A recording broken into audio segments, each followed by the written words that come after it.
各位亲爱的朋友，我们现在所在的地方是台南海拔最高的鸠岭。鸠岭号称海拔14公尺。您看到这句话吗？凤凰栖秋，阜城之巅。这里原来是英料理，现在是鸠岭食肆。你一定很好奇，鸠岭食肆到底有什么玄机？里面呢到底有什么奥妙吗？没有错，您可以跟着我一起来拜访鸠岭食肆。美霞老师，嘿，建豪，建豪呢是我们现在阿霞饭店的负责人。建豪，您跟我们打个招呼吧。美霞老师好，大家观众朋友大家好。你可以带我们去参观一下鸠岭食肆吗？好，我们里面请。好。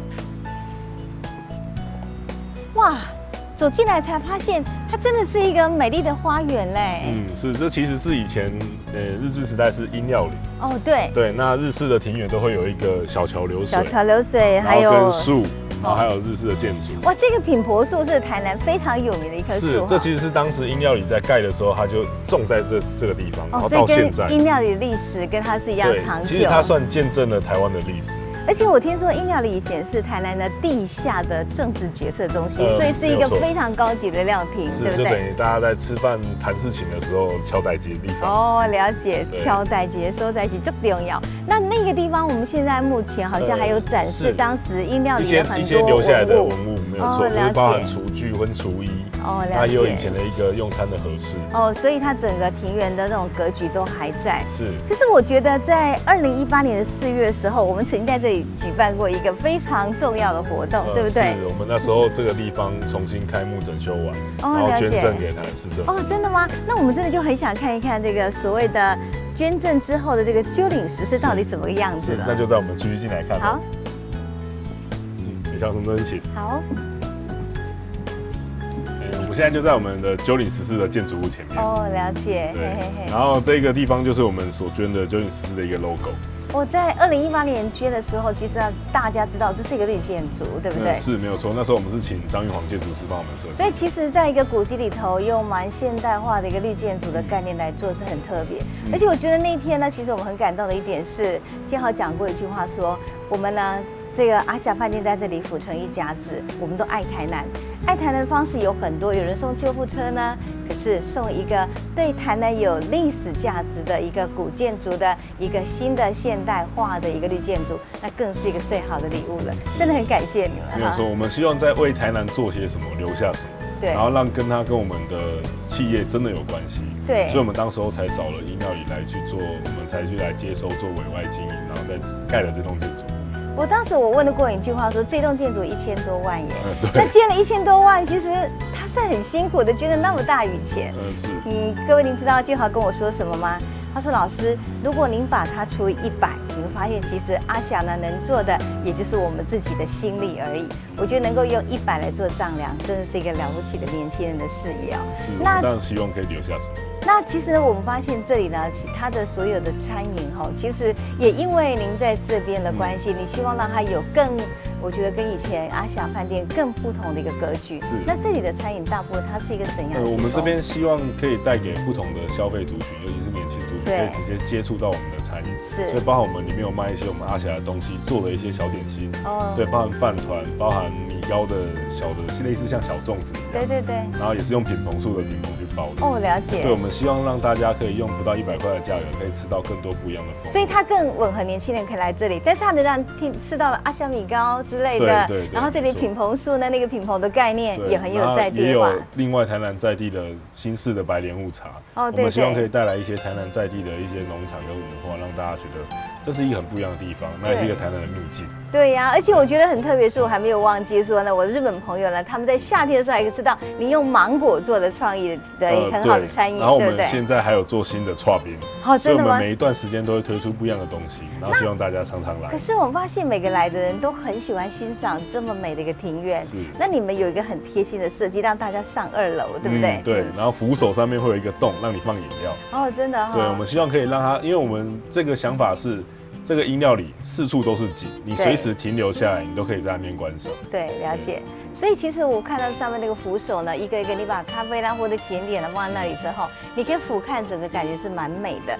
可是我发现还有一个很特别，这里头其实可以建的它的一个地呢是坪数是蛮大的，可是你们让出了一个秘境的花园，对不对？是我们后面留了一个小小的庭院。对，我们希望让大家看到建筑物之后走过去之后，又看到另外一片天空，就像刘姥姥进大观园一样，又哇，怎么会那么漂亮？哇，来一进二进都有它的美景。其实更重要的点是在楼上的这个鸠岭石室提供了一个非常好的空间，您可以静静的坐在那里。当然，如果你喜欢邀你的朋友来这边办个读书会，真的不赖哟。而且呢，我们也在这里呢办过茶会，很美的茶席，我们将在节目中待会呢也会展现给各位来看。所以鸠岭石室其实阿霞呢，她的美味求真，在地用心的一家子。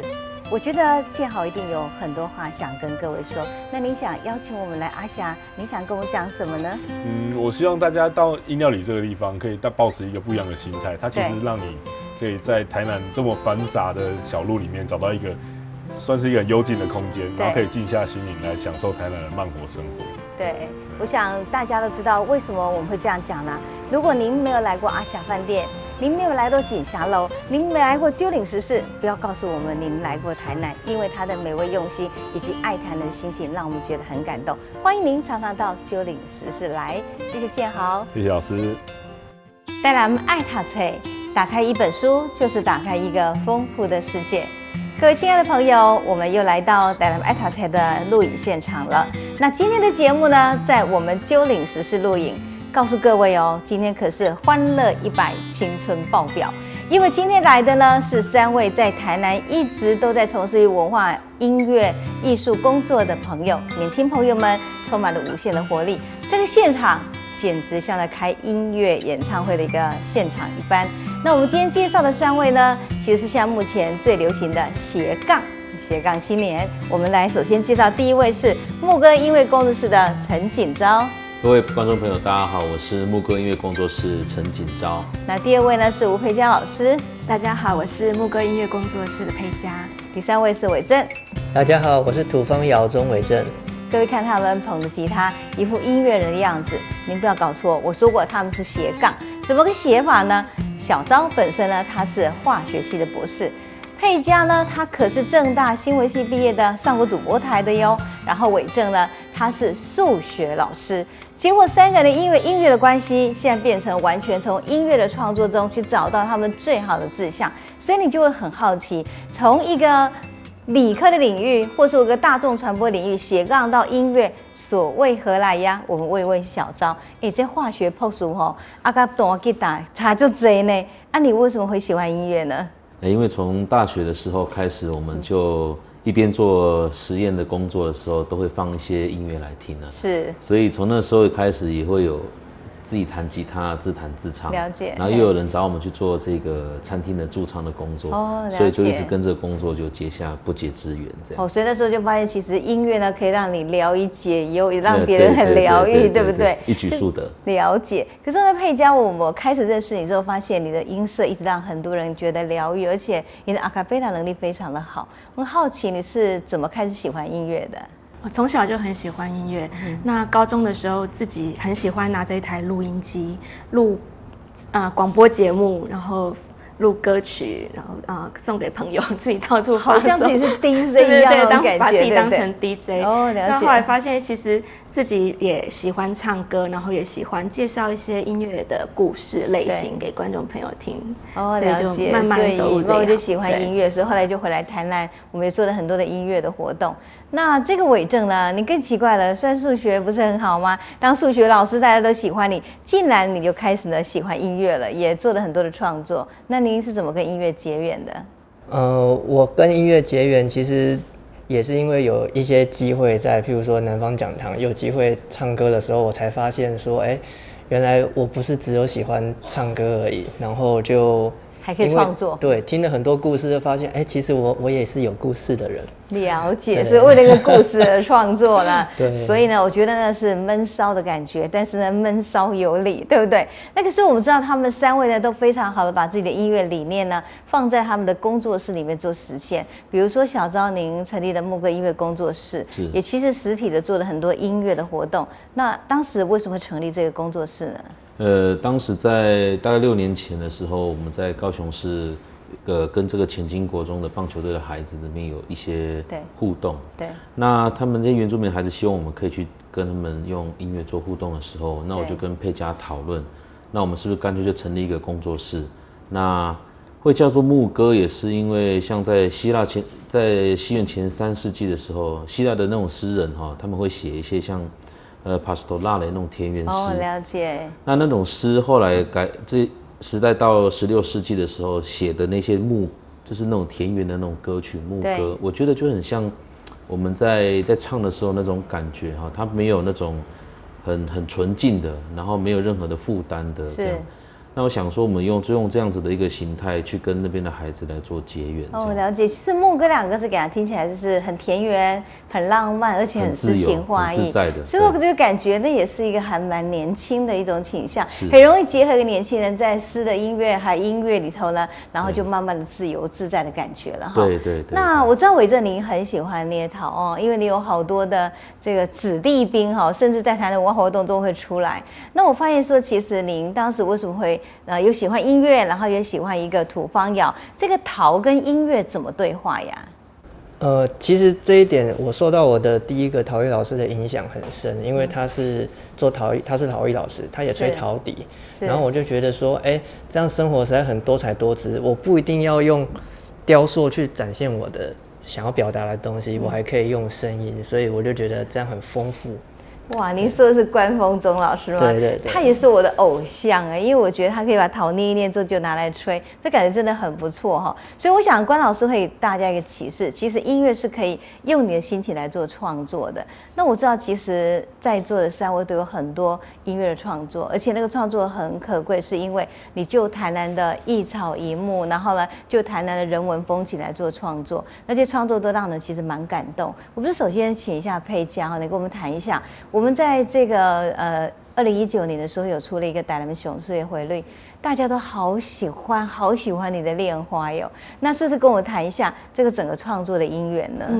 其实《恋花》这首歌的灵感来源是来自于美霞老师《台南的样子》这一本书，里面有一篇文章叫做《陪你一起看恋花》。对，那这篇文章真的非常的感动因为他写的是跟妈妈还有女儿之间3代母女之间的故事。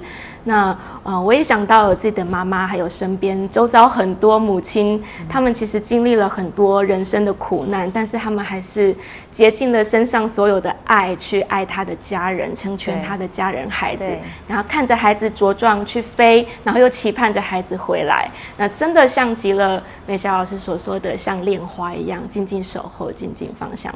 对，所以我后来是把它写成了台语的歌曲跟大家分享。那我们这么听了以后忍不住想你来给我们一小段它的副歌，你感觉怎么样？可以。因为我觉得恋花呢，真的像我觉得你在春天的时候台南看到的恋花一样，一年365天，我们的母亲都把自己伪装成一棵树那么强壮。结果当暮春的时候呢，风一吹下来，淡淡紫色的花蕊，你发现它就是花呀，静静守候，静静芳香，那就是母亲的爱。点点啊开，点点啊水，点点在唱着世情冷暖的滋味。点点啊开，点点啊水，点点在等待春天阮回来的时。是不是每个母亲就是用她这种无限宽容、包容的等待着我们呢？其实呢，孩子能够有一天真的懂得母亲的爱，还有呢，真的学成归来。我想，其实除了恋花以外，因为佩佳当时在做这些歌曲的时候，其实已经是一个妈妈了。对。所以呢，我就记得您也曾经看到信佳慧老师，因为她对于孩子的爱，所以呢，她写了绘本。那绘本里面呢，真的让你感同身受的，也为他谱了一首歌。你跟我们谈谈这首歌好不好？因为信佳慧老师生病，然后即将要离开人世的关系，然后他用他生命的最后的阶段，一直在推蝴蝶朵朵，就是熟人性侵防治的这个很重要的议题。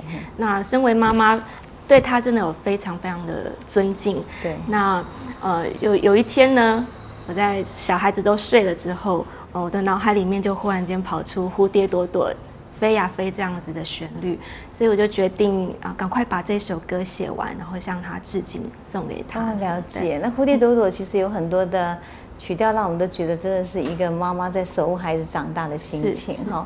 所以蝴蝶朵朵当时你写的时候，你最感动的是哪一段的旋律啊？就是副歌蝴蝶朵朵飞呀飞，然后飞出梦中的深渊。我们来一段，可以吗？蝴蝶朵朵这好不好？可能只能用清唱哼一下，好，没关系。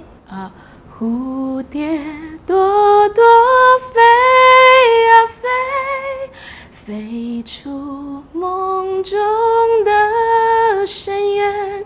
就是我希望一个陪伴者的角色，然后让所有在人生成长过程中受到伤害的这些孩子，大人也好，然后都可以很努力的飞出自己过去的这些伤痛，然后成为一只美丽的蝴蝶飞翔这样子。对啊，因为其实信佳慧老师是一直用他的绘本告诉我们说，第一个，我觉得一个生命的成长中是需要守候的，在童年中所受的伤痛，也许会陪他一辈子的阴暗，而那个阴暗如果我没有解开，他永远就活在他自己其实暗夜的梦魇之中。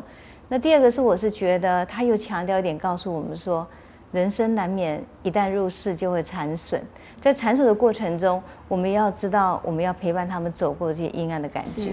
所以我每次听你唱的副歌，超想哭的感觉，真的是极度的感动。所以我觉得他们其实呢，年轻的这一群在创作的时候，他们仍然会把握生命中那种非常细腻的肌理呢，然后把他自己的情感做表达。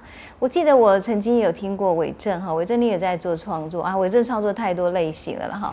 伟正在创作里头，其中有一首叫做《桂花酿》那我蛮喜欢他这个《桂花酿》。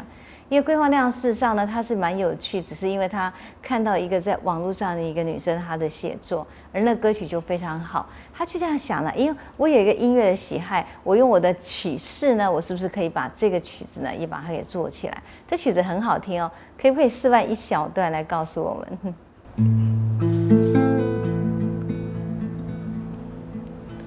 门外那一棵你爱的桂花，静静一窗不说话，热烈的绽放，盛开的芬芳，像我们之间一样。无理我一个你爱过的人，静静一窗看桂花，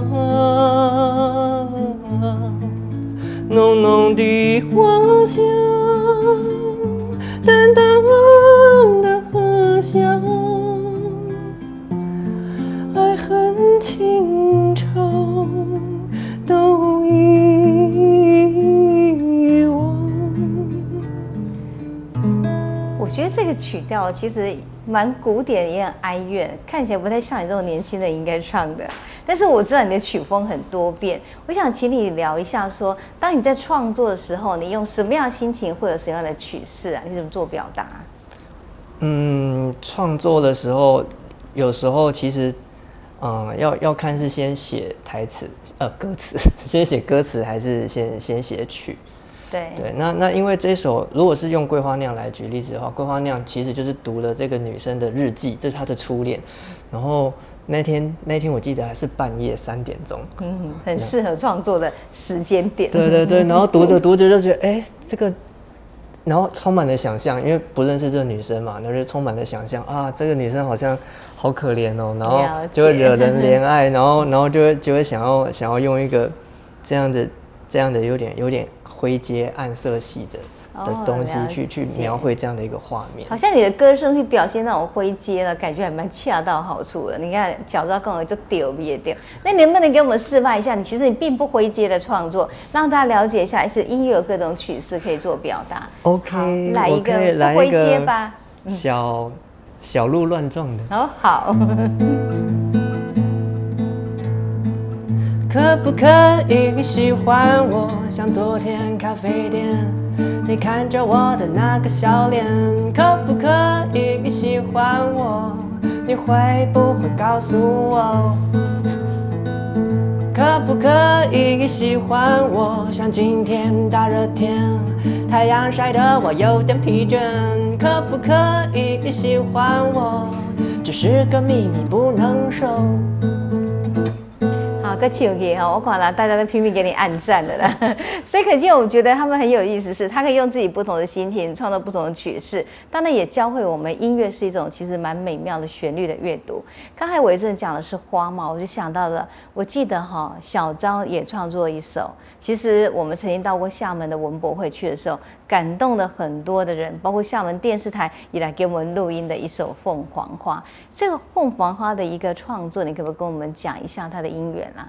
凤凰花也是台语诗嘛，哈，对啊，是老师他写的这个台语的诗，在讲述一个这个关于凤凰花它凋零的一个过程。对。但是台语诗被写成歌的时候，它其实它本身在念的时候，它就有那个韵律出来。对，台语本身的声音就很丰富，韵脚就很丰富了。所以其实我想了很久，一开始想了非常多的时间，找不到一个很好的方法把它录歌，因为它在念的过程里面是很顺的，是一个过程。是。那后来找到有一天的时候，那个旋律很快就进来了，我们就顺着它的那个台语诗的那个这个语调的起伏，然后那个灵感来了，就很快把。其实我当时在写这个诗的时候，我就想，红红灰树顶飞，阮的心情对你朝夕吹。对。我看台语是有一种很好，那嘣嘣嘣嘣嘣嘣，其实蛮好。我就发现你掌握的真不错，来唱一小段给我们听听看吧。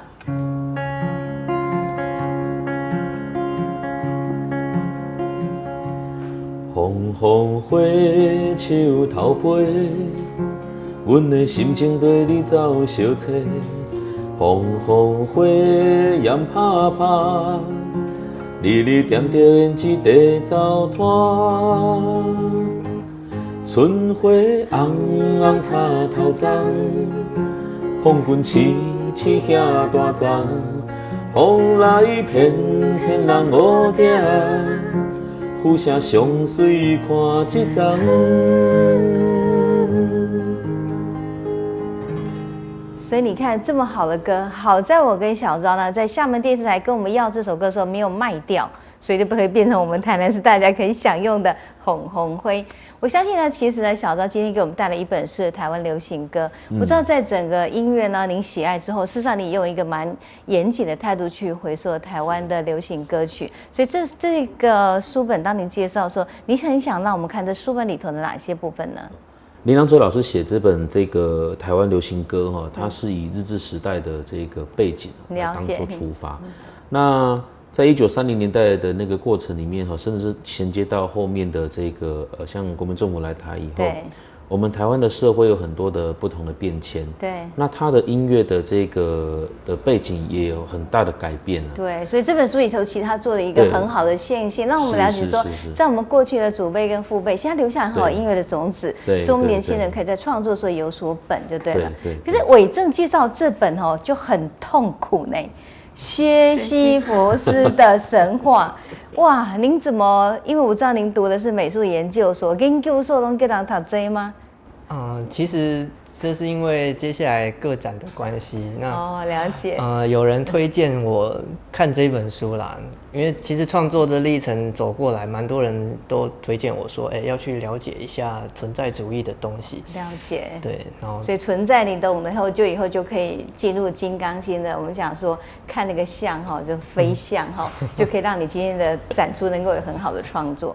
我想三位在音乐的领域中，确实真的也是以学术的态度都去严谨的，然后对待它。所以想问一问你们对自己未来音乐创作或是音乐领域的期许是什么？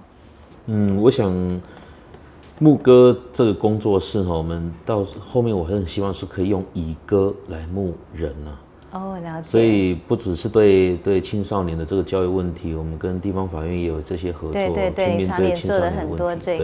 那我们也希望说能够。